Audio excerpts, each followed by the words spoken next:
Hey everyone, welcome to the Marketing Roundtable podcast. I'm here with Dr. Mary White. Mary, how are you? I'm doing so good. Always great to see you. Thank you. And so the Marketing Roundtable and Marketing Arts Education are for sale, and that's what we're here talking about. So, I was thinking, Tim, I know that you're selling the marching roundtable and marching arts education. So, why are you doing that? Right. Well, I'm retiring, or I guess sort of semi-retiring, but I'm still going to be writing some band shows, but I'm really going to be doing a lot less. And I just want to I'm at that point in my life where want to retire and sort of do less. And I've so enjoyed doing this work, but I'm ready to hand it off and have someone else continue it, hopefully. Do less, travel more. That's my motto, Tim. Yeah, that's great. I love it. Tim, what is for sale? What are the resources available?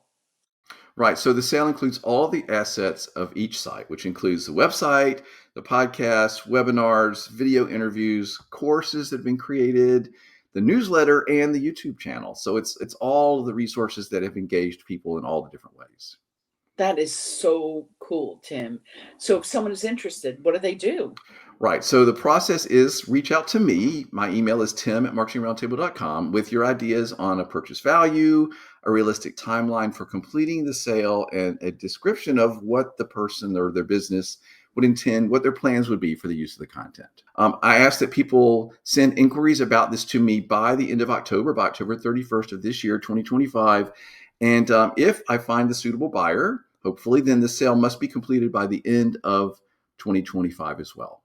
When did we start this podcast? I'm saying we, but I really should say you. Well, no, you were there. This, everybody in 2011, a group of 4 friends got together. Mary, you were there as part of that group. It was so much fun. This was when podcasting was still really new. I didn't even know what a podcast was Right. when we started, but we were sitting around complaining about things in the marching arts that weren't getting better. And we finally, one day we thought, well, let's do something to try to help rather than just sit around grousing. So we decided to start having these conversations. This was February 2011 when we released the first podcast, did our first recording. That's a long time ago, like almost 15 years now that we've been doing this work. Right. And and it was really, really fun. And of course, we were gratified right from the very beginning that so many of the really smart people were willing to talk to us and share their expertise. And then we started Marching Arts Education, Right. which is that in 2017, what we decided was we wanted to be able to do more video content and more live interactive webinars and conversations. So we started the Marching Arts Education site. Marching Roundtable became part of that sort of business. And that way we could have live webinars where people could interact and ask questions of these marching arts professionals via video. So the first one, the Marching Roundtable, was 2011, and Marching Arts Education started in 2017. There's so much content, Tim, so much great content. And with a lot of very smart people, and I'm not talking about myself. Well, we were there trying to do the best we could. And the marching arts professionals that we spoke with it's just amazing. Really hard. Nobody ever said no, Right. Everybody was so willing to talk to us. And part of that is one of the things I'm most proud of about both of these brands, the Marching Roundtable and Marching Arts Education, is we created a sense of goodwill.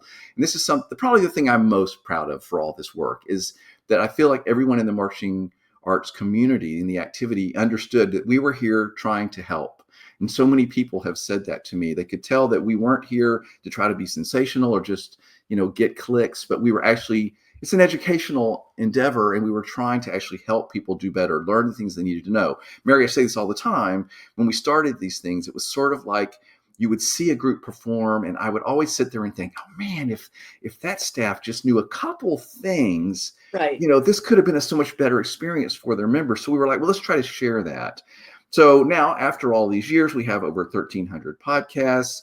There's over 630 videos and webinars on the website, and just tons and tons of content that I'm really proud of. So it's hours and hours of stuff that hopefully is helpful. And the other thing I love about it is that pretty much all the content is evergreen, which means that it's stuff that's going to be helpful ongoing. Even though our marching activity is constantly changing and there are new things happening, the basics of how to recruit, how to teach someone to play with good sounds, how to Mhm. teach some people to move, to all of the basics of our activity.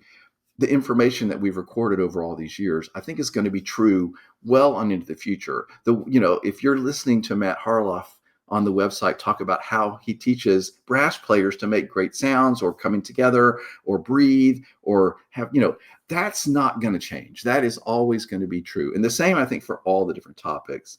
So we've created a sense of trust in the community because these marching arts professionals have been nice enough to be willing to talk to us. They understood that our intent was to help and that they were willing to share their expertise. And that was so gratifying that so many of these really smart, very talented, very accomplished people in our activity were willing to share their content. And now I hope that that will continue. So that's why I'm looking for someone that will continue this work and keep it going. And isn't there a newsletter as well, Tim? There is, and I got to tell you, the newsletter is the most interesting thing, Mary, because we have over 9,000 people that have subscribed That, to our that's newsletter. up. It's a lot of people, and the most amazing part is we have like a 35 to 40% open rate, sometimes over Wow. 40%. And I got to tell you, everybody, if you don't know about newsletters, they usually have like a 3% open rate, and so we have like over 3,000 people usually, up to like 3,700, 3,800 people will open the news, look at the newsletter every Monday. Mary, I'm not exactly sure why, except that what it shows is that another thing I'm really proud of is we have this very loyal, very engaged audience that follows what we've been doing after all these years. And I think what happens is that, well, hopefully there's information in the newsletter that people find interesting or helpful. Great. But mostly I think they're like, well, let me see what the content is this week. Is there going to be a live conversation? Is there going to be a podcast? What's the podcast about this week? Because I understand that if someone's a percussionist, they may not care about a color guard podcast. They may not listen to that. Or if they're a winds player, they may not want to watch something about teaching movement. But it's all there. And I think people check in each week. So I'm really proud of the newsletter. It's Like great. thousands of people are opening it every Monday. I'm one of them. Yeah, well, thank you. That's for it. And of course, the newsletter includes like my blog post and little helpful, memes and things that I hope that are also helpful. But mostly, I think people look to see, well, what's the latest content? And speaking of content, there's a YouTube channel too. Yeah, I'm really proud of that as well. That would be part of what we would be selling as part of this what we're selling here. There are over 1,800 subscribers on the YouTube channel, and again, they're really engaged. There's over 1,000 videos, 1,100 videos plus on there, and it's very possible to build that much more. A lot of the content that is on the website could be added to the YouTube channel, so that's another potential income stream for somebody. So I'm proud of all of these pieces of the puzzle of what we've been doing. Right. It's so awesome, Tim. I mean, just all of the things, but how will you decide who to sell the business to? Right. Well, my goal is to pass on this wealth of information and our good reputation to a buyer who's willing and able to carry on the tradition of excellence that we've established for the websites over the past 15 years. So, because the websites mean so much to me, everybody can understand this. I'm going to really carefully assess and screen the potential buyers to ensure that all of these resources, all these assets will remain available to the marching arts community and will be maintained with the same care and attention that I've given them over all these years. So the ultimate decision is going to be, will be exclusively with me of whether to accept any kind of purchase offer. It's going to be with me. And I'm hopeful that the right person will come forward and want to carry on this reputation of goodwill and help and carry these resources forward. And I do want to say, as we're closing this conversation, that I just want to say thank you to all of the people that have supported, the listeners who have been staying engaged and listening and supporting, and all the kind words that they've given me and everybody else that's been a part of this over the years. I want to thank our editor, Aaron Osborne, who has edited all 1,300 plus of the Okay. podcast. Just an incredible amount of work that he's done for us over the years. We've had a lot of wonderful sponsors like Fred J. Miller Incorporated and many, many others who have helped to support the work. I haven't gotten rich doing this, but I've so enjoyed it, and I'm so proud of the information that we've been able to share. And I want to say thank you to everybody who's come on to talk and share their expertise, all the people that have listened, who have supported, who've bought memberships or paid for any of the content on the site, or even just listened to the latest podcast.